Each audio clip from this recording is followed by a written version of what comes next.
ఆకాశం ఎందుకో పచ్చబడ్డది, ఆ నడుమ బొట్టేమో ఎర్రబడ్డది.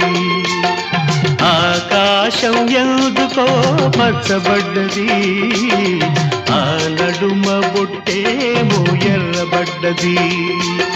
వీచే గాలుల తాకిడి, సాగే గువ్వల అలజడి, రమ్మని పిలిచే పైబడి.